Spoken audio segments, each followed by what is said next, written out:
नमस्कार, आप देख रहे हैं न्यूज इंडिया। आपके साथ मैं हूं अभिषेक। पूर्वोत्तर के 3 राज्यों मेघालय, नागालैंड और त्रिपुरा में इस समय मतगणना की प्रक्रिया चल रही है। महाकवरेज आप देख रहे हैं न्यूज इंडिया पर। नमस्कार, आपके साथ मैं हूं चारुल शर्मा। मेघालय, नागालैंड और त्रिपुरा में आखिर किसकी सरकार बनेगी, हर तस्वीर सबसे पहले आपका अपना चैनल न्यूज इंडिया आपको दिखा रहा है। मेघालय में दरअसल एनपीपी ने 1 सीट और जीत ली है। नागालैंड में बीजेपी ने 2 सीट जीत ली है। बड़ी खबर आपको बताई जाइए, क्योंकि आज देखिए तीनों राज्य में आखिर जनता ने किसके सर पर सत्ता का ताज सजाया है, ये तस्वीर सबसे पहले आपका अपना चैनल आपको दिखा रहा है। लेकिन ऐसे में बड़ा सवाल है कि मेघालय में तो तस्वीर जरूर उलझी हुई नजर आ रही है, लेकिन त्रिपुरा और नागालैंड में बीजेपी के लिए अच्छी खबर आ रही है। बिल्कुल, जो टैली है वो भी लगातार हम आपको दिखा रहे हैं। हालांकि त्रिपुरा की अगर बात कर ली जाए तो वहां फिलहाल परिणाम सामने अभी तक नहीं आए हैं। ये रुझान है जिसमें आप देख सकते हैं 34 सीटों पर इस समय बीजेपी गठबंधन जो है वो आगे है। मेघालय की बात कर ली जाए तो मेघालय में एनपीपी सबसे बड़ी पार्टी के तौर पर उभरकर सामने आ रही है। और अगर बात कर ली जाए नागालैंड की तो यहां भी ऑलमोस्ट तस्वीर अगर बात कर ली जाए तो वो साफ लग रही है। बिल्कुल, देखिए एनपीपी नेता कोनराड संगमा जो कि अपनी सीट पर पीछे चल रहे थे, अब फिर से आगे हो गए हैं। रुझानों में एनपीपी 24 सीटों पर आगे चल रही है। त्रिपुरा के रुझानों में एक बार फिर से बीजेपी बहुमत की ओर बढ़ती नजर आ रही है। बीजेपी गठबंधन 33 सीटों पर आगे नजर आ रहा है। लेफ्ट और उसके साथ ही जो उसकी सहयोगी है कांग्रेस है, टीएमपी 12 सीटों पर आगे चल रही है। नागालैंड की 60 सीटों में से 59 सीटों पर चुनाव हुआ था। एक बीजेपी प्रत्याशी निर्विरोध जीते थे, वहीं एक और सीट पर बीजेपी ने जीत दर्ज कर ली है। तो आपको बता दें कि जो सभी सीट हैं उसके रुझान आ चुके हैं। धीरे धीरे परिणाम भी आ रहे हैं। वो परिणाम भी न्यूज इंडिया पर सबसे पहले हम आप तक पहुंचा रहे हैं। नागालैंड की अगर बात कर ली जाए तो यहां पर एनडीपीपी प्लस जो है वो 35 सीटों पर इस समय आगे है, बहुमत के आंकड़े से आगे। वहीं कांग्रेस की बात कर ली जाए तो 2 सीटों पर इस समय नागालैंड में आगे चल रही है। इसी बीच एक बड़ी खबर आपको बता दें, चुनाव आयोग को लेकर सुप्रीम कोर्ट का एक बड़ा आदेश आया। देखिए मतगणना चल रही है पूर्वोत्तर में और इसी बीच एक बड़ी जानकारी आपको दे रहे हैं। इलेक्शन कमीशन की नियुक्ति सीधे सरकार से गलत, यह कहा है सुप्रीम कोर्ट ने। कमेटी की सलाह पर आयुक्तों की नियुक्ति की जाए, कानून बनने तक कमेटी ही नियुक्त करे। तो यह देखिए एक बहुत बड़ा फैसला सुप्रीम कोर्ट की तरफ से इलेक्शन कमीशन को लेकर सामने आया है। बिल्कुल, और खासकर जिस दौरान हम देख रहे हैं कि 3 राज्य में चुनावी नतीजे जो हैं वो सामने आ रहे हैं और ऐसे में चुनाव आयोग पर सुप्रीम कोर्ट का बड़ा आदेश आया है। ईसी की नियुक्ति सीधे सरकार से करना गलत है, यह कहा गया है सुप्रीम कोर्ट की ओर से।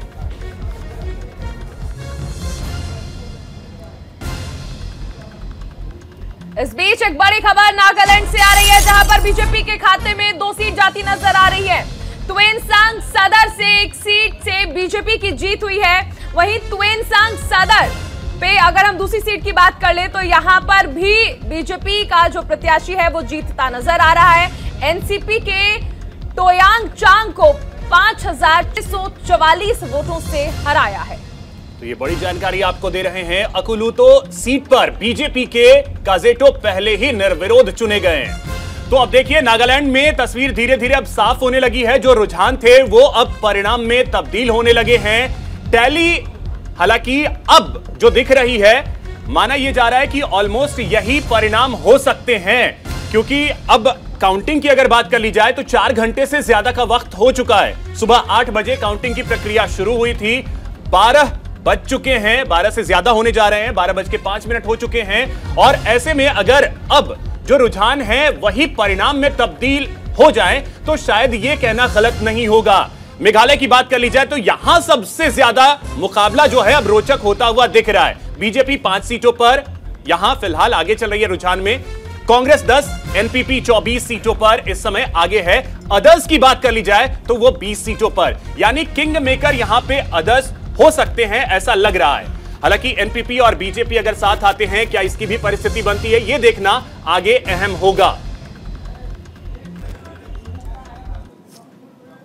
Our alliance, NDPP and BJP, were very much ahead, and we are going to get a thumping majority to form the government under the leadership of our Honorable Chief Minister Sri Nipirio. The still counting is on, so in the last election, our 40-20 seat sharing, we got out of 20, we got 12. This time we are expecting for increase of a few seats. तो राज्यादेश, जी हां, 3 राज्यों की जनता ने जो आदेश दिया है, वो आदेश क्या है वो धीरे धीरे हम आपको बता रहे हैं। वो परिणाम धीरे धीरे कर अब सामने आ रहे हैं। अभी तक तो रुझान थे, अब ये रुझान कई जगहों पे परिणाम में परिवर्तित हो चुके हैं। जहां जहां से जीत की खबरें आ रही है वो भी न्यूज इंडिया आपको सबसे पहले बता रहा है। बिल्कुल, हमारे साथ तमाम खास मेहमान जुड़े हुए हैं। मेहमानों का रुख करेंगे, उनका तारुफ आपसे करा दें। अजय वर्मा, नेता कांग्रेस, जो कि स्टूडियो में हमारे साथ हैं। ऋषभ तिवारी जी भी हैं, बीजेपी नेता हैं, ये भी स्टूडियो में मौजूद हैं। कार्तिकेय बत्रा, राजनीतिक विश्लेषक के तौर पर हमारे साथ हैं, और चंदन पांडे, जो कि वरिष्ठ पत्रकार हैं, अभी हमारे साथ जुड़ने वाले हैं। फिलहाल जो तमाम मेहमान हमारे साथ जुड़ गए हैं, उनका बहुत स्वागत है। ऋषभ जी, क्योंकि अब मेघालय में पेच फंसता हुआ नजर आ रहा है, वहां से आपसे समझना चाहेंगे कि क्या लग रहा है कि क्योंकि देखिए, अकेले अगर हम देखें तो उस हिसाब से तो रुझान स्पष्ट बता रहे हैं कि आप सरकार में नहीं पहुंच पाएंगे। किससे गठबंधन करेंगे? देखिए, वो तो पूरा परिणाम आने के बाद हमारा पार्लियामेंट्री बोर्ड और शीर्ष नेतृत्व करेगा, लेकिन स्पष्ट अगर पूछा जाए एनपीपी से गठबंधन करेंगे? स्पष्ट की जहां तक बात है, बिल्कुल अगर ये नौबत आती है कि मेघालय को एक स्थिर सरकार देने की आवश्यकता पड़ेगी, तो भाजपा का मूल मंत्र है कि कहीं भी विकास के लिए कुछ भी किया जाए तो हम तैयार रहते हैं। तो मुझे लगता है कि इसके लिए इंतजार करने की आवश्यकता जो अर्नेस्ट मावरी हैं, जो आपके बीजेपी के प्रदेश अध्यक्ष, उन्होंने स्पष्ट कहा था कि एनपीपी की सरकार सबसे भ्रष्ट सरकार है और उनके साथ रहना गलती थी हमारी, जबकि हालांकि आपने देखिए कि पूरे 5 साल कार्यकाल में उनका साथ दिया है। तो एक बार फिर से भ्रष्ट सरकार के साथ, भ्रष्ट पार्टी के साथ जाने की बात कर रहे हैं आप? मैंने तो ऐसी कोई बातें नहीं की। नहीं, आप ही के प्रदेश अध्यक्ष की ओर से कहा गया था। आप ही के प्रदेश अध्यक्ष की ओर से कहा गया। मैंने कहा रिजल्ट का इंतजार कीजिए, जब पूरा परिणाम आ जाएगा, केंद्र नेतृत्व बैठेगा, राज्य के विकास के लिए जो भी कदम उठाने होंगे वो उठाएंगे, और मुझे पूरा विश्वास है भारतीय जनता पार्टी विकास के लिए कार्य करती है, और इसके तहत कुछ भी फैसले लिए जाएंगे तो सारे समीकरण को देखते हैं। तीनों स्टेट के हालांकि अभी रुझान है, इसमें परिवर्तन हो सकता है। परिणाम से बीजेपी संतुष्ट लग रही है? देखिए, चुनाव से पहले भी और चुनाव के बाद, एग्जिट पोल के बाद भी, मैंने आपके चैनल पे ही कहा था कि जिस तरीके का वहां पे वातावरण दिखा था, खासकर मैं मेघालय तो नहीं गया था, लेकिन त्रिपुरा, नागालैंड में मैं था, तो वहां पे जिस तरह जनता अपने आप को मोदी जी से कनेक्ट कर पा रही थी, जिस तरीके से वो डायरेक्ट उनके योजनाओं उनके तक पहुंची थी, और खासकर प्रधानमंत्री आवास योजना ने करिश्माई जादू किया है त्रिपुरा के अंदर, तो उस पॉइंट ऑफ व्यू से मैं बिल्कुल निश्चिंत था कि वापस हम सत्ता में आ रहे हैं और पूर्ण बहुमत के साथ आ रहे हैं, जो धीरे धीरे आपको परिणाम आएगा तो दिख भी जाएगा। नागालैंड में आपकी स्थिति कितनी बेहतर आपको लग नागालैंड रही है? के जो कोई खास अंतर नहीं आया है। देखिए, नागालैंड के जो हमारे बीजेपी के प्रदेश अध्यक्ष हैं और वहाँ के मंत्री भी रहे हैं अभी, तमजिंग एलॉन जी, उनके साथ एक वर्कशॉप था जिसमें मैं भी शामिल था। उस समय उन्होंने एक बात कही थी, एक चैनल पे भी उन्होंने कहा था कि बहुत साल पहले वो ताजमहल गए थे और उनको आउट ऑफ इंडिया का कहा जाता था। मीन्स नॉर्थ ईस्ट के लोग को कहीं ना कहीं देश से कटा हुआ हम समझते थे, और जब से ये सरकार आई है, नॉर्थ ईस्ट के भी भाई बहन हमारे अपने हैं, वो ऐसा महसूस कर पा रहे हैं, वो अपने आप को पूरे देश से जोड़ पा रहे हैं। तो ये सेंटिमेंट काम किया है, जिसका हमने परिणाम उनके रैलियों में अपार समर्थन के साथ देखा है। ठीक है अजय जी, त्रिपुरा में आप लेफ्ट के साथ तो आ गए, जिनसे आपकी राइवलरी रही है, अचानक से आप साथ आते हैं, साथ आने का भी कोई असर त्रिपुरा में नहीं दिख रहा? देखिए, पॉलिटिक्स में और बार में और लब में कोई चीज़ स्थायित्व नहीं रहता। समय और परिवर्तन, सत्ता और परिवर्तन होता रहता है समय के साथ साथ। आज देश को ज़रूरत थी, भारत के नागरिकों को ज़रूरत थी कि भाई देश के जो हालात हैं, वास्तव में मेरे भाई अभी सही कह रहे थे कि बीजेपी जो है सबका विकास के लिए काम, बड़े अच्छी बात है। हाँ, पता है किसके विकास के लिए काम कर रही है? ये केवल भाजपा का विकास और अपने 4 मित्रों का विकास, केवल इसके लिए। देश से इसका कोई विकास से वास्ता नहीं है। ना विकास पैदा हुआ, ना विकास था, ना विकास हो रहा। तो अजय जी, ये बात आप जनता को समझाने में विफल क्यों हो जाते? मैं तो बता तो रहा हूं आपको कि विकास तो केवल हो रहा है फंड भेजने के नाम पर, मित्रों के धन बढ़ाने के नाम पर। 602 नंबर से लेकर दूसरे नंबर पे आ जाते हैं, और जिसको ये कहते हैं कि नकली रिपोर्ट है, उसके बाद वो 33 पे पहुंच जाते हैं, 133 पे पहुंचेंगे। हमें तो चिंता LIC के 45,000 धारकों की है, जो 45 करोड़ धारक है, कि उनके पैसे का क्या होगा। अब नॉर्थ ईस्ट और त्रिपुरा, इसके आ जाइए, अभी सुबह ही सुबह बड़े मित्र मीडिया के बड़े बड़े चैनल नागालैंड में 50 और 55 की तरफ जा रहे हैं। असलियत क्या आ गई? 35 आ गई, वापस अब 30 तक और आ जाएंगे। सरकार आप बना सकते हैं, क्योंकि सरकार तो आप 1 रन से जीते या 100 रन से जीते, फर्क क्या पड़ता है? जनाब, सरकार तो आपकी 2 सीट थी पिछली बार, फिर भी आपने बना ली। तो सरकार तो देश के बल, और आप 21-22 होकर के नहीं बना पाए। हाँ, मैं कहता हूं कि देश का बल, ईडी का बल, सीबीआई का बल, आईबी का बल, जो आपकी 6 इंजन सरकार है, इसके दम पर आप कर तो सकते हैं जी। तो आप इससे डर गए थे क्या? आप अगर आप गलत नहीं थे तो फिर आप क्यों डरे? नहीं, हम डर नहीं गए, आगे बढ़ना चाहिए था। हम डर नहीं गए। आपने देखा हमारा रायपुर अधिवेशन था, किस तरह से ईडी ने छापेमारी उस अधिवेशन को, हमारे हवन को भंग करने की उसमें कोशिश करी, लेकिन क्या निकला? रिजल्ट निलबटा सन्नाटा।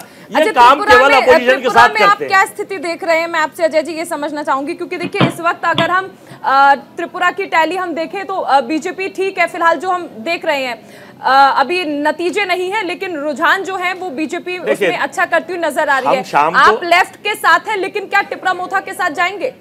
देखिए, कोशिश हमारी ये है कि जनता की चुनी हुई सरकार, अभी ये जो टैली आपको दिख रहा है इसमें काफी परिवर्तन आ जाएगा। जी, रुझान है मेरे पास है, मैं समझता हूँ अभी 28 सीटों पर भाजपा आगे है, जो चुनाव आयोग का वो है, और 17 पे हम हैं और 12 पर त्रिपुरा मोथा है। इस तरह से तो सरकार तो देखिए कल को, ये तो मैंने आपसे क्या बताया कि सरकार जो लोग सत्ता भोगी लोग हैं, वो सत्ता किसी भी स्तर तक जाके बना सकते हैं। आते हैं आपके पास, फिर से ऋषभ जी के पास भी आएंगे। कार्तिकेय जी, अब मैं आपके पास आ रहा हूं, एक चीज आपसे समझना चाहूंगा। अभी अगर हम टैली को देखें, रुझान है, ये बार बार हम कह रहे हैं, क्या यही रुझान अब परिणाम में परिवर्तित होते दिख रहे हैं? क्योंकि काउंटिंग की अगर बात कर ली जाए, 4 घंटे से ज्यादा का वक्त बीत चुका है।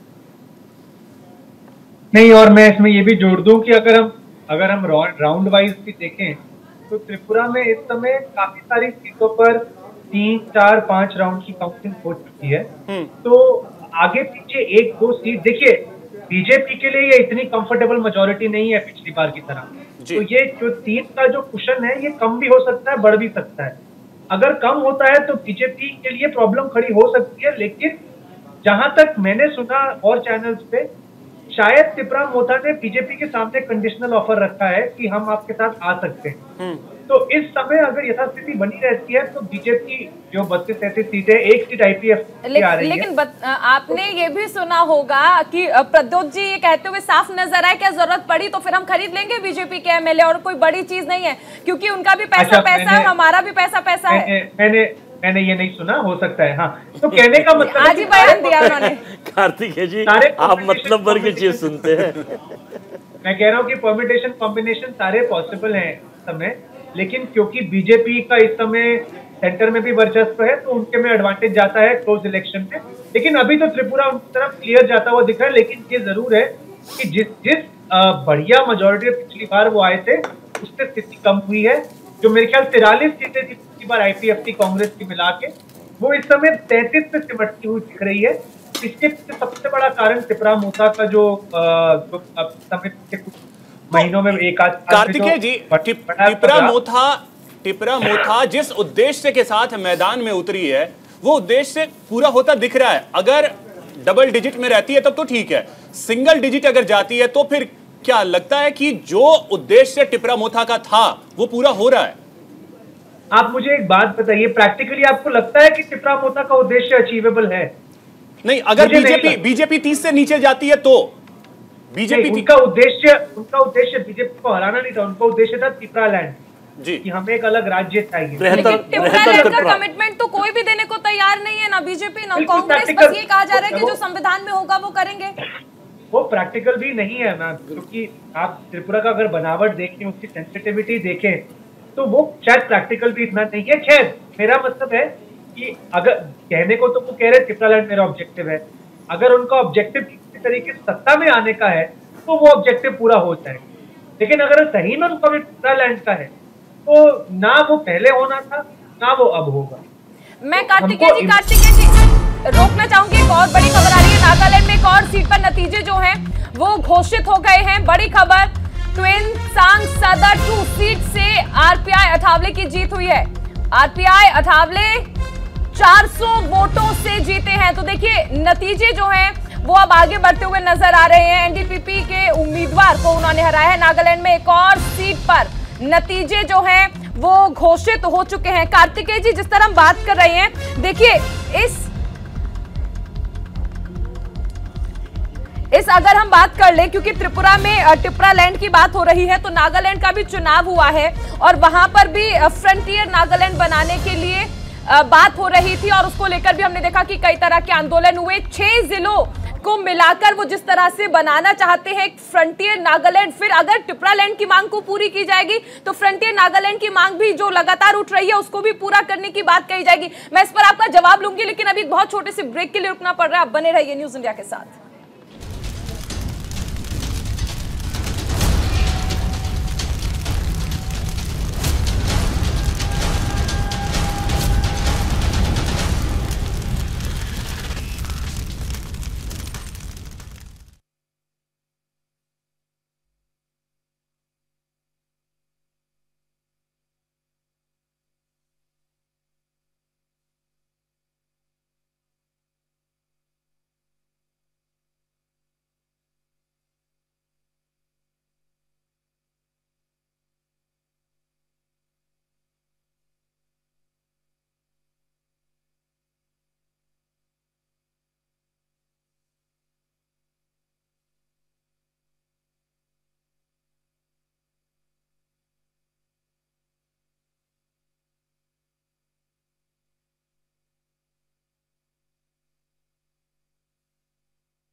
चलिए, तो ब्रेक के बाद स्वागत है आपका। सबसे बड़ी कवरेज आप देख रहे हैं न्यूज इंडिया पर। नागालैंड, मेघालय और त्रिपुरा में आखिर किसकी सरकार बनेगी, इस पर लगातार सबसे पहले हर जानकारी हम आप तक पहुंचा रहे हैं। कार्तिकेय जी, जिस तरह मैं और आप बात भी कर रहे थे, हम जिक्र भी कर रहे थे कि अगर टिप्रालैंड की मांग को पूरा किया जाता है, क्योंकि टिप्रा मोथा जिस भी पार्टी से गठबंधन करेंगे ये उनकी प्रमुख मांग है, तो नहीं लगता कि आगे भी जिस तरह हम अभी जिक्र करें फ्रंटियर नागालैंड को लेकर भी जिक्र हो रहा है, ऐसे तो फिर बहुत सारे अलगाववादी संगठन है जो आगे आ जाएंगे और मांग करेंगे। मैं आपको 2 गिनवा भी देता हूँ, यहाँ से रुकते हैं। बोडोलैंड भी करवा दीजिए, गोरखालैंड भी करवा दीजिए। तो जैसा कि मैंने कहा आपको कि ये डिमांड ऐसे एट अ विम इस पर नहीं फैसला लिया जाता। ऐसे छोटे राज्यों को जब एक बार फैसला लिया जाता है तो उसका एक लार्जर पर्सपेक्टिव होता है। तो इस वजह से मैंने आपको कहा कि एक इमोटिव इशू है, इस पर राजनीति हो सकती है, लेकिन क्या फैसला होगा मुझे नहीं लगता। अगर टिप्रा मोथा मान लीजिए सरकार भी बना लेती, अपनी 30 सीटें भी ले आती, तब भी उनको सेंट्रल गवर्नमेंट के साथ बहुत मशक्कत करनी पड़ती है इस डिमांड को। मैं इसमें एक चीज ऐड करना चाहूंगा कि ना केवल कार्तिकेय जी को प्रैक्टिकल बोल लेने दीजिए, इसमें थोड़ा प्रैक्टिकलिटी भी समझनी पड़ेगी। मैं आप फिर बोल रहा हूँ कि टिप्रा मोथा को अपने लिए अगर त्रिपुरा की पॉलिटिक्स में एक जगह कार्व आउट करनी और सरकार का हिस्सा बनना है अब, तो ये उद्देश्य उनका पूरा हो गया है। यह एक बहुत बड़ा अच्छा डेब्यू है।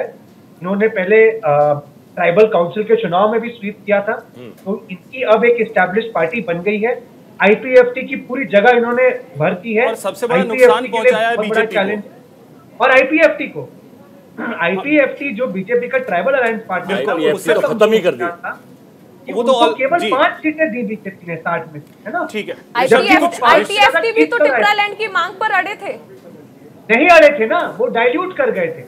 जब उन्होंने बीजेपी से गठबंधन किया तो वो बैक कर गए। उन्होंने बोला कोई बात नहीं, जितना हमें मिलेगा हम ले लेंगे। तो टिप्रा मोथा ने एक हार्ड लाइन स्टैंड लिया, लेकिन अब उनको समझ में आएगा कि हार्ड लाइन स्टैंड लेना तो आसान है, लेकिन उसकी एग्जीक्यूशन कराना वो बहुत मुश्किल है, और एग्जीक्यूट कैसे करवाएंगे ये भविष्य में पता चलेगा। ठीक है, ऋषभ जी कमेंट करना चाह रहे थे। ऋषभ जी कमेंट कीजिए। इनके बात को ही ऐड कर रहा हूं। इन्होंने कहा कि अगर पूर्ण बहुमत भी आ जाता त्रिपुरा मोथा को तो भी उनके लिए संघर्ष था। बिल्कुल, ये केवल देश का ये विषय नहीं है। अगर वो त्रिपुरा को ग्रेटर त्रिपुरा बनाना चाहेंगे तो यूएनओ में ये मामला जाएगा, क्योंकि जो सीमा लगता है इसको लेके ये अब अलग से नहीं कर सकते। तो ये प्रैक्टिकली तुरंत तो वही तो वो कह रहे हैं कि एग्जीक्यूट कैसे करेंगे, एग्जीक्यूशन में तो बिल्कुल। और तो समस्या बात इन्होंने, इनको पता होगा बोडो समझौता जो हुआ था वहां पे जो कोरबक समाज के लोग थे, जो कोरबक बोलते हैं, उनके परिवार वालों को मिसगाइड करने का भी प्रयास किया गया था त्रिपुरा के द्वारा कि ये योजना ये हमने कराया। लेकिन वो तो संभव था नहीं। ठीक है, देखिए चुनाव में बहुत सारे मुद्दे होते हैं, चुनाव में बहुत सारे मुद्दे होते हैं ऋषभ मोदी जी के नेतृत्व पे। आपको भी पता है चुनाव में बहुत सारे मुद्दे होते हैं, आप भी बहुत सारे मुद्दे गिनाते हैं, उस पे काम कितना होता है हर कोई जानता है। लेकिन त्रिपुरा में कहां चूकते नजर आ रहे हैं, क्योंकि अभी की स्थिति हम अगर देखें, आप बिल्कुल सिर्फ पॉइंट को टच कर पा रहे हैं, आगे ज्यादा नहीं है। पिछले के मुकाबले आप घटे। मैं इसमें जोड़ दूं जरा 1 मिनट जी। एक निष्पक्ष एंगल में जोड़ देता हूं इसमें कि इनके जो लॉसेज आ रहे हैं मेजरली वो ट्राइबल इलाकों से ही आ रहे हैं। बिल्कुल बिल्कुल, ट्राइबल जो 20 से 22 सीटें हैं वहीं पे कुछ सर अगरतला की सीटों में भी लेफ्ट और कांग्रेस का ट्रांसफर अच्छा होता हुआ दिखा है, और कुछ जगह पे साउथ त्रिपुरा जो बंगाली स्पीकिंग पट्टी है वहां पर लेफ्ट ने कुछ अपनी जमीन वापस गेन करी है। इस वजह से बीजेपी का नुकसान होता हुआ। जी ऋषभ जी। देखिए मुझे लगता है जो नुकसान की बात हो रही है वो लास्ट तक वेट कर लें, बहुत ज्यादा कुछ ऐसा नुकसान नहीं दिख रहा। जल्दी से एक बड़ी खबर आ रही है ऋषभ जी, मैं ये बता दूं अपने दर्शकों को, फिर मैं आपके पास आता हूं।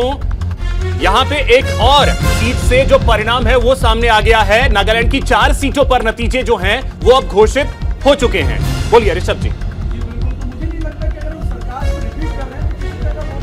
दिख रहा है एक 5 साल सरकार चलाने के बाद, वो भी तब जब आप पूर्वोत्तर में जाकर अपनी पार्टी की आइडियोलॉजी को उतने लंबे दशक के सरकार को ध्वस्त करके अपने आप को स्थापित करते हैं, और बिल्कुल एक डैमेज स्टेट आपको मिलता है जिसको आपको बिल्कुल मजबूती से पेश करना है, फ्रंट लाइन पे लेकर आना है। वहां पे अगर हम सरकार अपने आप को रिपीट कर रहे हैं तो मुझे नहीं लगता कहीं से हम नुकसान में जा रहे हैं। अच्छा, अगर मेघालय की बात कर ले, क्योंकि मेघालय में तो सरकार रिपीट होती नजर नहीं आ रही है, वहां तो तमाम एंगल अपनाए थे। गृह मंत्री अमित शाह पहुंचे और बांग्लादेशियों का मुद्दा उठाकर आए थे कि देखिए अगर यहाँ पर टीएमसी के साथ आ जाएंगे या फिर टीएमसी आ जाएगी तो फिर देखिए घुसपैठिए जो है वो बढ़ जाएंगे। ये तमाम मुद्दे उठाए थे। यहाँ तक कि आप देखिए कि बीजेपी की जो आइडियोलॉजी है उससे किस हद तक आप हट गए थे। लिंचिंग जैसी घटनाएं हुई हैं गौमांस को लेकर, और उस पर आपने ये भी कह दिया था कि प्रदेश अध्यक्ष ने कि अगर हम सरकार में आएंगे तो गौमांस पर प्रतिबंध नहीं होगा, हम भी खाते हैं आप भी खा सकते हैं। देखिए मैं आपको स्पष्ट कर दूं, मेघालय में हमारी जो पुरानी वोट परसेंटेज थी उससे काफी इंक्रीज हुआ, सीट्स भी इंक्रीज हो रहे हैं। लास्ट तक का इंतजार कीजिए। मेघालय, नागालैंड, त्रिपुरा तीनों इलेक्शन हमने मजबूती से लड़ा है। अगर कहीं कम बेसी होता है तो हम विचलित होने वाले में से नहीं है। हार में निराशा नहीं रखते, जीत में ओवर एक्साइटमेंट नहीं रखते, लेकिन कुछ भी कहना जल्दबाजी होगी। जश्न मनाने में थोड़ा सा इस बार इंतजार कर रहे हैं। बिहार 2015 लगता है याद है। नहीं वो कार्यकर्ता एक्साइटमेंट जश्न की अभी तक तस्वीर कहीं से आई नहीं है। कार्यकर्ता एक्साइटमेंट में कर देते, लेकिन जश्न तो मनेगा। एक छोटा सा कमेंट मैं आपसे ये मैंने 2 सवाल करे थे, आप एक सवाल से बच गए। गौमांस पर प्रतिबंध को लेकर आपने जवाब नहीं दिया। देखिए उस पे बाकायदा हमारे शीर्ष नेतृत्व ने कर रखा है और चीजों को बता रखा है। प्राथमिकता विकास होना चाहिए, डेवलपमेंट होना चाहिए, वो होगा या नहीं होगा इस पे डिबेट होनी है। आइडियोलॉजी से हट जाएंगे, आइडियोलॉजी हमारी क्या है? आइडियोलॉजी हमारी क्या है मैम? आइडियोलॉजी हमारी विकास करना है वहां पर, क्योंकि वहां पर हिंदू वोट शेयर सिर्फ 11% है। ये एक वजह है। ठीक है, मैं बता रहा हूँ आइडियोलॉजी हमारे हिंदुत्व अगर बोलते हैं तो हिंदुत्व का मतलब होता है किसी भी धर्म के आधार पे कोई भी डिसीजन नहीं लेना। चर्चा ऋषभ जी जारी रखेंगे। आप इनकी सिलेक्टिव अप्रोच और इनका आपस में कंट्रोडक्ट्स देखिए किस तरह से है। बुद्धिजीवी लोग हैं आप, मैं 1 सेकंड में बता रहा हूं कि किस तरह से। अभी ये कह रहे थे कि साहब हमने पिछले 5 साल में केवल जब देश की सरकार में आए थे तो 70 साल बाद आए थे, कहा था नोटबंदी कर दें, बदल देंगे, देश बदल देंगे, भारत बदल देंगे, इतिहास बदल देंगे, ये कर देंगे, वो कर देंगे। यहाँ कहते हैं साहब 5 साल, मतलब यहाँ पे अगर आप वो वाली स्थिति लागू करेंगे तो यहाँ उल्टा है उसका सिलेक्टिव अप्रोच। दूसरा गौमांस की बात आती है। उत्तर भारत के संपूर्ण इलाकों में अगर कोई भी अध्यक्ष किसी भी पार्टी का, हमारी पार्टी का, अपोजिशन का, या कोई पत्रकार या कोई गौ मीट खाने वाला कह देता तो अब तक या तो उसकी मॉब लिंचिंग हो गई होती, या उसकी हत्या हो गई होती, या उसके परिवार को धमकी मिल गई होती, या उसका किडनैप हो गया होता। लेकिन इनके बीजेपी के प्रदेश अध्यक्ष ने कहा मैं खाता हूँ गौमांस और किसी को ऐतराज नहीं है, सब खाएं। एजेंडे में किरण रिजिजू साहब जो वर्तमान में मंत्री, उस वक्त गृह मंत्री थे, उन्होंने कहा कि हम खाते हैं। ये क्रिश्चियनिटी, ये चर्चों का, ये सबका विरोध करते हैं। लेकिन चूंकि आपने देखा कि एक स्टेट में तो 60 में से ही 59 सीटें SC एंड ST की अजय रिजर्व जी, में। इन सब से जुड़ी हुई एक बात मैं आपसे पूछता हूं, ये सारे मुद्दे हैं, ठीक है, आपको पता है कि बीजेपी अगर सेलेक्टिव तरीके से राजनीति कर रही है, आप जोर क्यों नहीं लगाते हैं? प्रचार कितना जोर लगाया? आपके कौन से बड़े बड़े नेता जो हैं वो नागालैंड गए, त्रिपुरा गए, मेघालय गए, कौन से नेता, कांग्रेस ने कितना जोर लगाया? मैंने आपसे क्या कहा है? मैं एक कमेंट मेरा भी इसमें है कि वो जाएं कैसे? अभी तुमने सुना सुबह कांग्रेस अध्यक्ष खुद कह रहे थे कि ये स्मॉल स्टेट इलेक्शंस हैं, जो पहले ही मान ले कि स्मॉल स्टेट है, क्या इसीलिए नहीं गए? जी नहीं, देखिए जाएं कैसे या क्या करें आप, अभी मुस्कुरा मैंने आपसे बताया था पहले, फिर मैं बताने जा रहा हूं कि केंद्र से जो मदद मिलती है, स्मॉल स्टेट इलेक्शन तो छोड़ दीजिए, राजस्थान को हमने ये कहते हैं, साहब ने कहा था, पता नहीं कितनी लंबी फेंकते हैं देश के राजा, कहा था राज्यसभा में कुछ कहा, लोकसभा में कुछ कहा, राज्यसभा में कहा कि 8 करोड़ लोगों को हमने नल से जल दिया, लोकसभा में, फिर राज्यसभा में 24 घंटे बाद ही 11 करोड़ वो संख्या हो गई। हमने उनसे कहा कि पूर्वी नहर परियोजना राजस्थान की लोगों को जल से नल देने की है, इसमें 39,000 करोड़ का खर्चा था, 10% राज्य का था। अशोक गहलोत ने कहा इसे आप ले लीजिए लेकिन जल दे दीजिए। इनकी नीति भी गलत है, नियत भी गलत है। अगर आप चले भी जाएं, कर भी लें, तो इनके पास जो संसाधन को लेकर के तो बीजेपी कह रही है कि गहलोत सरकार की नियत ही सही नहीं है। अरे सर, अगर नियत सही है तो फिर क्लियर तो करके भेजिए आप। नहीं, इस नहर परियोजना में लिख के भेजा है, इनके चीफ सेक्रेटरी, इनके प्रमुख सचिव ने जवाब तक नहीं दिया। और आज भी मैं कह रहा हूं गहलोत साहब की तरफ से यही चीज आपसे जानना चाह रहा था, हमने मेघालय, त्रिपुरा और नागालैंड क्या कांग्रेस की लिस्ट में नहीं है? आप घूम करके वापस राजस्थान पहुंच गए। नागालैंड, मैं यही चीज जानना चाह रहा हूं, हमारे लिए राहुल गांधी ने कितने रैली किए, प्रियंका गांधी ने कितनी रैलियां की, मल्लिकार्जुन खड़गे ने कितनी रैलियां की? हमारे लिए सारा स्टेट और भारत का हर वोटर देवतुल्य है, लेकिन सत्ता पक्ष तो के जो बल है ना, अरे आप समझ नहीं रहे हो। कल को अभी बिना उसका ईडी सीबीआई बिना उसके यहाँ धमकेंगे, तो डर तो लगता ही है। क्यों डर रहे हैं? नहीं, आपने गलत नहीं किया, कोर्ट पर भरोसा गलत होगा। तो नहीं है। आपको सीबीआई से डर है, आपको ईडी से डर है, आपको डर है कि मैं आपको एक चीज बता दे रहा हूँ, बीबीसी सही है तो लड़िए ना, बीबीसी ने तो कुछ नहीं करा था। एक डॉक्यूमेंट्री दिखाई थी, क्या हाल करा, लंदन के प्रधानमंत्री ने ये कहा कि ये गलत करा है। आप उस बीबीसी पर यकीन कर रहे हैं, उस देश में जहां के खुद के सांसद कहते हैं कि बीबीसी ने पक्षपातपूर्ण डॉक्यूमेंट्री बनाई है। अगर अच्छा, मेरे कहने से आप तो स्वतंत्र पत्रकार हैं, जरा सरकार के खिलाफ अपने चैनल पर बोल के दिखा दीजिए। बताइए ना, क्या नहीं पूछा हमने? बोल के दिखा दीजिए। क्या हमने ऋषभ जी से गौमांस को आप डॉक्यूमेंट्री दिखा दीजिए। पूरे देश में अजय लिंचिंग होती है, सुनिए, हमने क्या लिंचिंग के बारे में सवाल नहीं पूछा? क्या मैंने ऋषभ जी से ये नहीं पूछा कि आप अपनी आइडियोलॉजी से भटक और रहे चीज हैं? है, देखिए कल और को क्या नहीं पूछा हमने, बताइए। कांग्रेस पार्टी आपके साथ खड़ी रहेगी, लोकतंत्र के प्रहरियों के साथ खड़ी रहेगी, हर उस स्तंभ के साथ खड़ी रहेगी। डर तो लगता ही है भाई, तानाशाहों से डर लगता है। तानाशाहों ने देश या संसार में डरते थे लोग, जो सवाल करे हमने सारे नेपोलियन बोनापार्ट से लोग डरते थे, नीरो से डरते थे, सद्दाम से डरते थे, स्टालिन से डरते थे, जर्मन से डरते थे। और आप सुन लीजिए, जो मैं कहता हूं, भारत में लोकतंत्र है, एक संविधान है, उस संविधान से बाहर कौन है? एक का नाम बता दीजिए जो इस संविधान से बाहर है। केवल भारत एक का नाम। भारत में अघोषित कर्फ्यू लागू है, अघोषित डिक्टेटरशिप लागू है। ये इस तरीके से कहने पर ये वो चीज है, याद होगा शायद। मैं उसको ही आगे वो तो बढ़ा रहा घोषित थी, आप अघोषित की बात कर रहे हैं। बता दे रहा हूँ, घोषित वाले आप भूल गए। मैम, हिटलर शाही की बात इन्होंने कही, इन्होंने अघोषित कर्फ्यू की बात कही। देश वो दिन नहीं भूला है सर, जब 1977 में रातों रात आपातकाल लगा दिया गया था केवल अपनी सत्ता को बचाने के लिए। और मेरे पिताजी खुद 9 महीने जेल में रहे थे और उन्होंने बकायदा उस प्रताड़ना को सहा है। मेरे घर से लोग जेपी आंदोलन में रहने के बावजूद के कारण उन्हें जेल देखना पड़ा था। क्यों? केवल इसलिए कि उन्होंने सरकार पे सवाल खड़ा किया था। और आज आप बात कर रहे हैं हिटलर शाही की। दूसरी बात मैं कहता हूं, दिक्कत कांग्रेस पार्टी की यही है कि हमेशा वो रोना रहते हैं, ईडी, सीबीआई, एडमिनिस्ट्रेशन। सर, कभी अपने पार्टी के आंतरिक आइडियोलॉजी और उस पर चिंतन कीजिए कि आखिर क्यों कांग्रेस टूट रही है। अगर आज ऋषभ तिवारी के घर पे ईडी छापा मारेगा तो मजा ले वो उसे अरेस्ट कर पाए, नहीं कर सकता क्योंकि हम भ्रष्टाचार मुक्त लोग हैं। लेकिन अगर कहीं से निकल रहे हैं तो कुछ तो वास्तविकता है, तभी तो निकल रहे हैं। और दूसरी बात, कुछ भी लेकर आए, अडानी अंबानी को वही अडानी, मैं वही कह रहा हूं, वही अडानी राजस्थान में भाई भाई, वही अडानी गुजरात में दुश्मन, वही अडानी बंगाल में भाई भाई, वही अडानी बाकी जगह दुश्मन, झारखंड के अंदर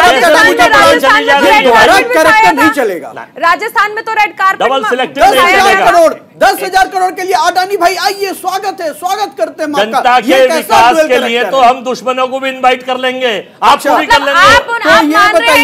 जल की योजना के लिए राहुल गांधी जो ईस्ट पूर्वी नहर योजना है, आप नॉलेज बढ़ाइए। और आप भी चैनल से मैं कह रहा हूँ नॉलेज बढ़ाइए। अशोक गहलोत ने लिख के दिया है कि आप अपनी योजना घोषित कर दीजिए, लेकिन इनको जल दे दीजिए। पैसा तक अलाउड नहीं करा।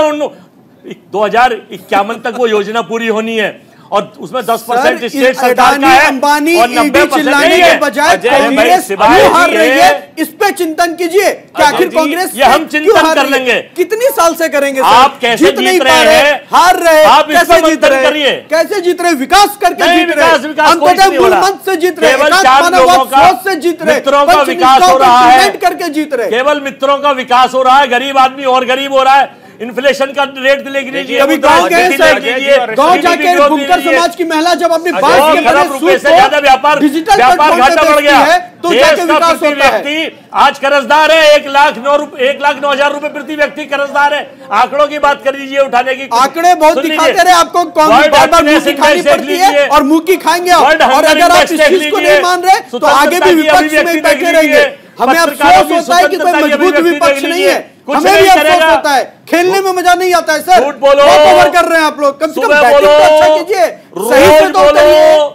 अच्छा ड्रामा कीजिए, सुबह बोलो, ड्रामा कीजिए, मित्रों झूठ बोलो, ड्रामा कीजिए, भ्रष्टाचार करो, कहा था कि घोटाला करो, 100 बार बोलो, जीजाजी घोटाला करो, वाड्रा घोटाला करो, अत्याचार करो, आपातकालीन स्थिति खड़ा करो, हेलीकॉप्टर घोटाला कर दो, चारों तरफ भ्रष्टाचार फैला दो।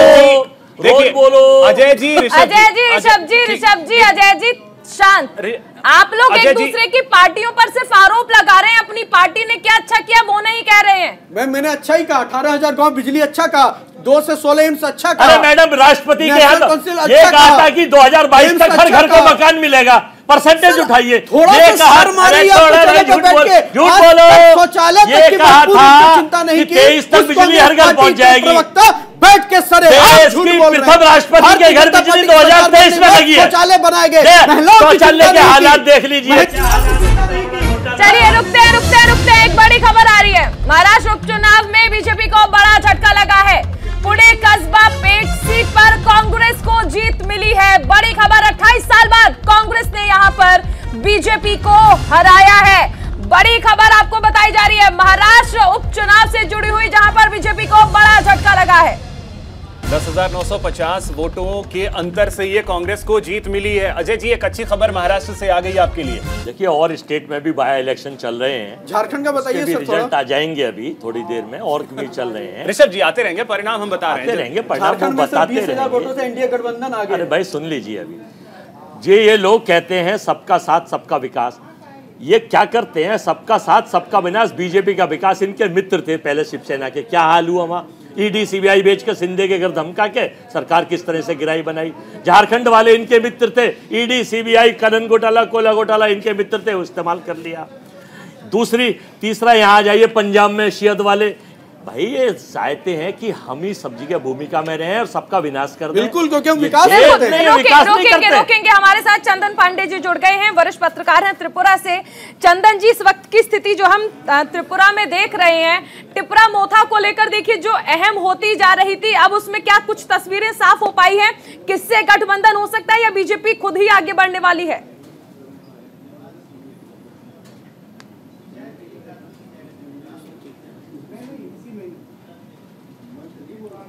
चंदन जी, आवाज मिल रही है आपको?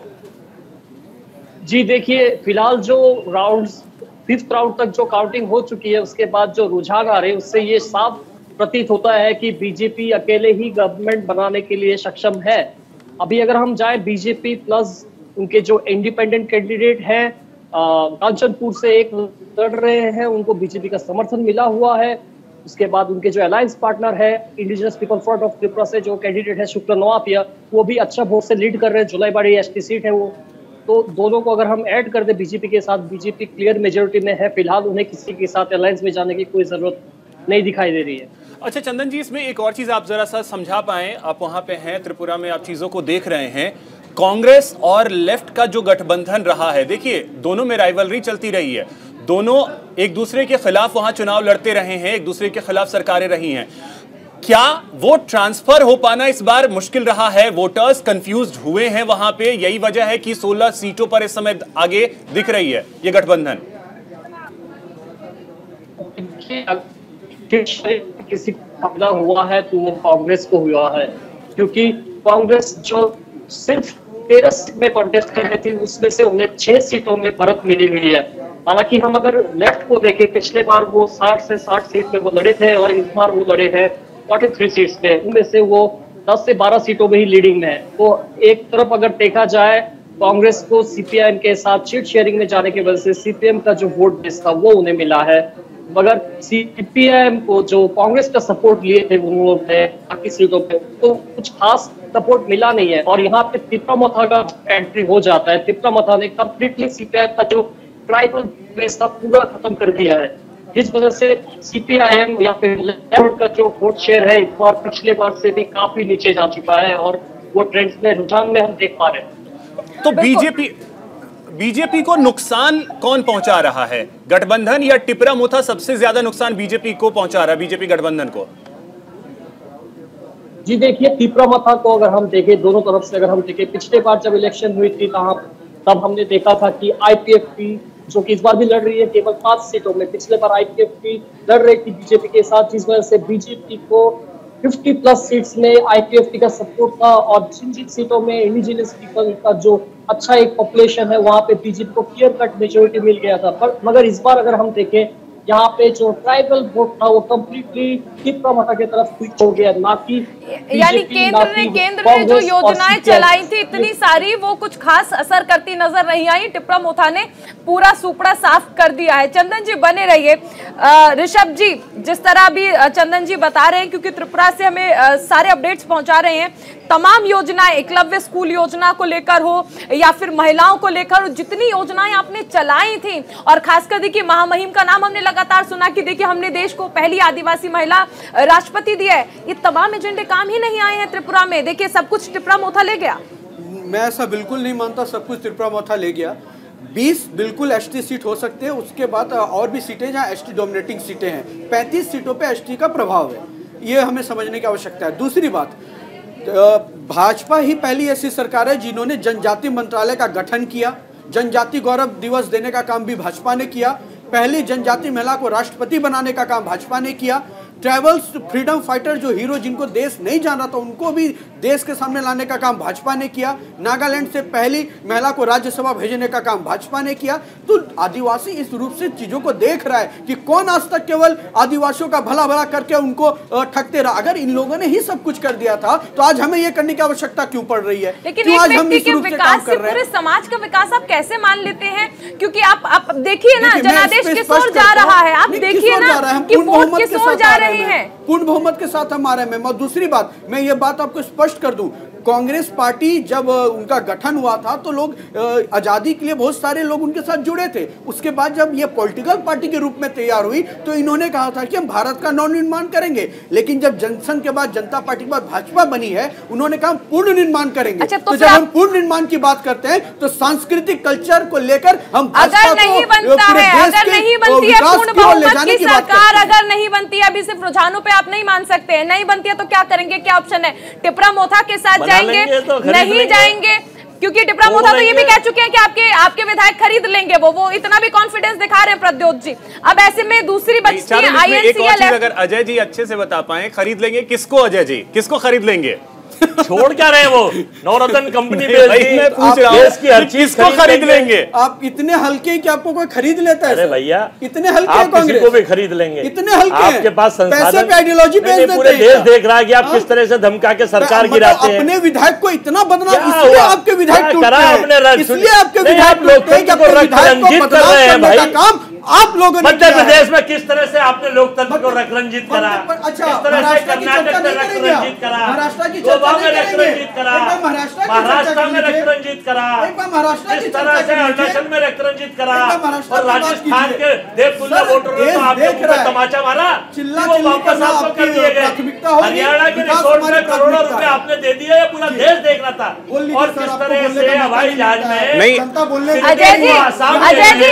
अजय जी इतना अजय जी इतना मुखर होकर, अजय जी, ऋषभ जी, अजय जी आ रहे हैं, आप ही के पास आ रहे हैं, अजय जी आप ही के पास आ रहे हैं, खिलवा रहे थे, अजय जी इतना मुखर होकर अगर आपने इलेक्शन के दौरान प्रचार किया होता ना, वहां तो आपको डर था, वहां आपको डर था कि ईडी आ जाएगी, सीबीआई आ जाएगी, इतना मुखर होकर अगर प्रचार किया होता तो आपके पक्ष में नतीजे आ सकते थे। चुनाव तो लड़ते सीरियसली, चुनाव तो लड़ा कीजिए सर सीरियसली। मैडम मैं आपकी बात का जवाब देता हूँ जी। देखिए बात मुखर और उसकी नहीं है, मैंने आपको क्या कहा अभी, आप जरा सा मुखर हो लीजिए, आपको अभी रास्ता ही भारी हो जाएगा चलना। फिर आप यहाँ पर मुखर हो रहे हैं तो उसका क्या?